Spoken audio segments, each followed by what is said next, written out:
Yes, good morning. Today I've decided to come to the orchard, the main orchard, to teach you more.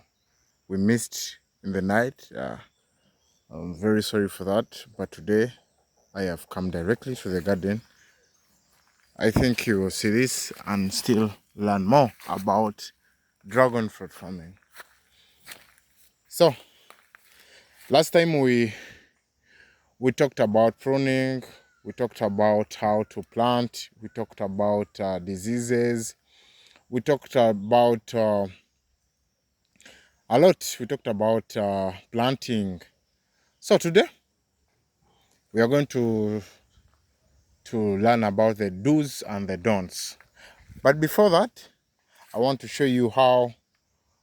I want to show you what we learned last time and what happens when you really do what I taught you last time. So, when you do what we call proper planting of your dragon fruit plant, this is how your dragon plant will look like. So, so this paw, when we talk about the paw, I count this one as one plant. It has four seedlings. One, two, three, and four. So the proper planting, when you do the proper planting, that means you will be helping yourself. You get, and this is how. This is one of the reasons that's why when they are young, you should train them. You should train them, as I'm going to show you the trained one. Or when they have not gripped strongly to the what, to the paw, using these aerial roots. These aerial roots, they are used for attachment and trapping any scent of water, and also they also act as means of transportation of food and water to the main plant, because they possess what they call the xylem and the phloem vessels. Some of the roots, yes, the xylem and the phloem vessels. So this is how your plant will be looking like. So when you plant it like this, and when this mold of yours has manure, that means that everything is going to work out for you. Yes, so this is how it will be looking like as you are seeing it. Are you seeing I think you're seeing the mold big as it is, and also this one, you're seeing it big as it is. So are you seeing how healthy these plants are? I think you can look closely and you really see what is taking place. So here you can see this side up. Yeah, so when you train like this, so let me show you here down. These ones were trained when they were young. Training, I mean tying these ropes around to make them grip on the what? On the pole. But recall when our first study, our first day of studying, I said that when you're planting or immediately after planting, what you have to do, for example, yeah, let me just use this as an example. This is your seedling, as you are seeing. So you look at this seedling, which is the flattest side and has highest chances of bringing out roots to grip on the paw or for climbing. Recall, dragon fruits are climbing plants. What you do, this is the flattest side and has high chances of bringing out roots and uh, and for gripping. So what you do, this, are you seeing this? This, you do like this. You face it, you make this flattest side face here. As you're seeing this, it faces on the paw. So you should know what to do when you're starting up your dragon fruit farm. And actually that is one of the reasons as why I always tell you that you should learn. You should learn to know how things are done. And before anything, I think some people, uh, that's very good actually when you think about it. Even if you have not thought about it, but it is very good to carry out research before you start up something.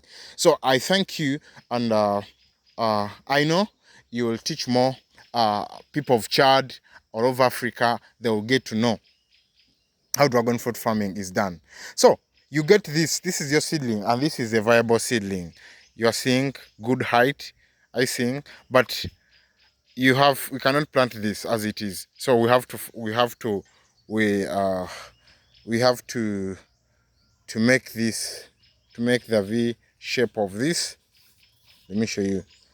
We cut here and here, all over like this, to expose the cambium. When we expose it, or the inner stem, we have to keep it under cold, dry place to heal. Because when you plant it, when it is not healed, it will rot directly. I'm telling you, it will rot. Yeah, since actually here in Uganda, it is raining. So when you do that, after storing it or keeping it for, actually not storing it, keeping it to allow healing process to take place, yes, that means you will, that means you keep it safely and you plant it after healing, after the healing process. So when you look closely, you can see how healthier our plants are. Yes. So when you train like that, I think like that, recall these things can weigh up to 100 kilograms. So recall the weight up will be forcing these plants down. In most cases, they can weigh up to 100 kilograms. It depends, but they can weigh up to 100 kilograms. If you can see, they can weigh up to 100 kilograms, 100 kgs. These plants, as you're seeing them. So, like for this one, like the advantage for these, it is because they have these roots for gripping or attaching to the paw. So this gives them the firm gripping on the paw, and the paws, the weight up cannot break the what? The plant. And in most cases, when you look closely, it is the red variety that brings more of the roots. In most cases, even the white brings, but it is the red variety or the pink or the Moroccan red, it brings out those roots. But you find out on some poles that they have less roots. That means those ones are still young. Yes, it means that those ones are still young. So you shouldn't worry that mine have not yet brought roots. What is the problem? But it does not refuse them from fruiting. But because some plants haven't brought like when you look like on this, I think this one, the roots are very few, but does not mean that it will not fruit. It will not what? It will not fruit, because if you look closely, that is a fruit. You see? So it does not mean that it won't fruit. So in dragon fruit farming, what you should also put in mind that these dragon fruits also need what we call manure. You should add manure to this mold. The mold or the heap you made, I think it must be big enough, because what you should know that dragon fruits, other dragon fruit plants, they feed on top. They don't have the tap roots. They have what we call the fibrous roots. Yeah, they have the fibrous roots. So they feed on top. You should make sure that there is what we call enough manure. After 6 months, you make sure that you add manure. Like here in our orchard, we use what we call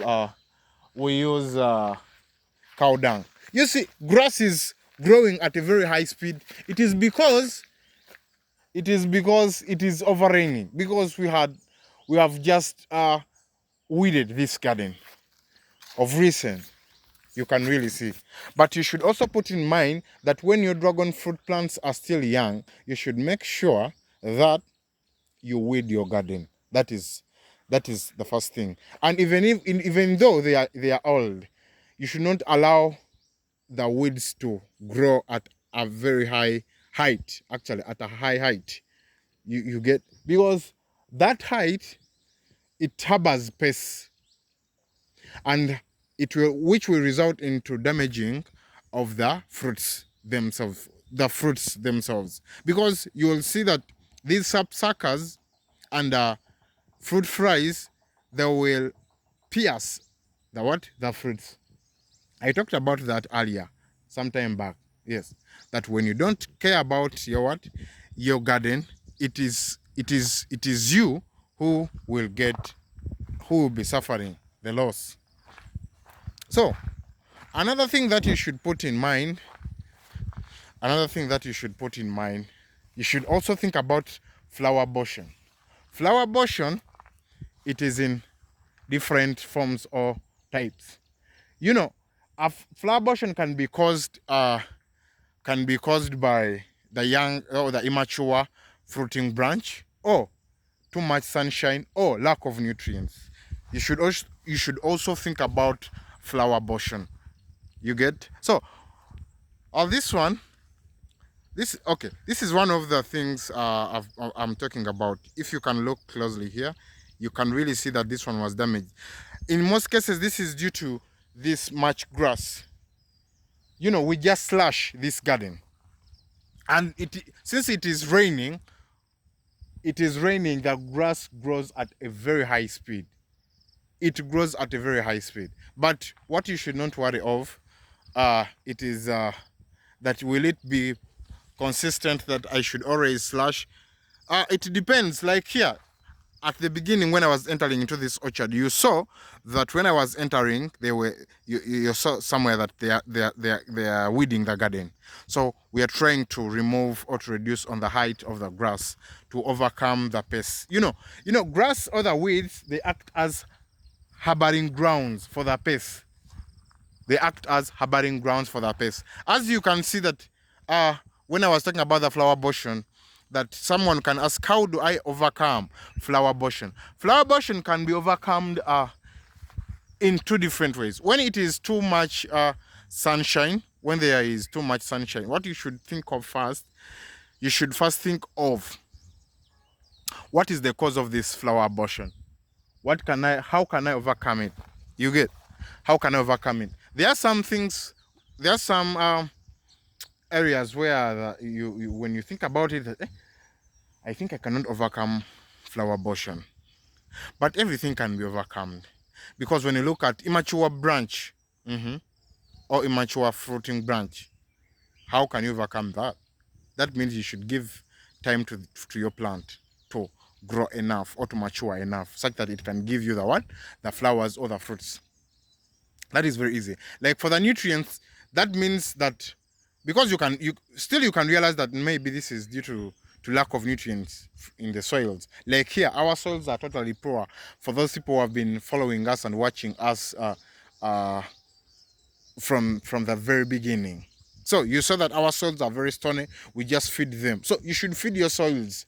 You should feed your soils with manure. Yes, you should feed your soils with manure. And what you should really know also about the drought, how can I overcome flower abortion when there is drought? Since dragon fruit is a semi-desert arid plant, you should also think about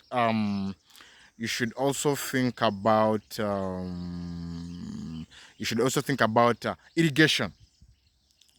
Irrigation is also key. Irrigation is key. You should irrigate when it is too hot, but not on the daily basis. In a week, you can irrigate twice or thrice, but recall, not during day. You should irrigate in the evening when the sun is setting. You get? You should irrigate in the evening when the sun is setting, because when you irrigate during day, that means that you are burning. You are like burning your plants. For those people who do real farming, you also know that, because we have ever experienced it. Out of experience, that is the reason as why I'm talking about it. So here in our garden, as you can really see, it is still flowering is still taking place, as you can see. So you should mind about how do I increase on the flowering process. First and foremost, you should take good care of your orchard.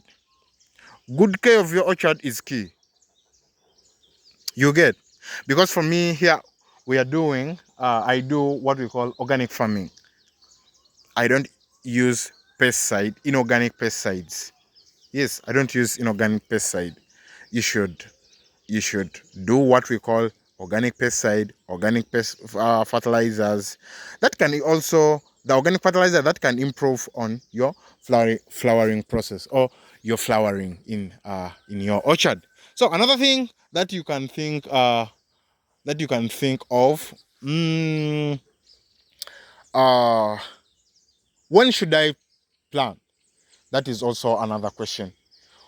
For those people living in areas where there is rain or enough rain, you should think about planting earlier, because when you plant when it is raining, it is on your advantage.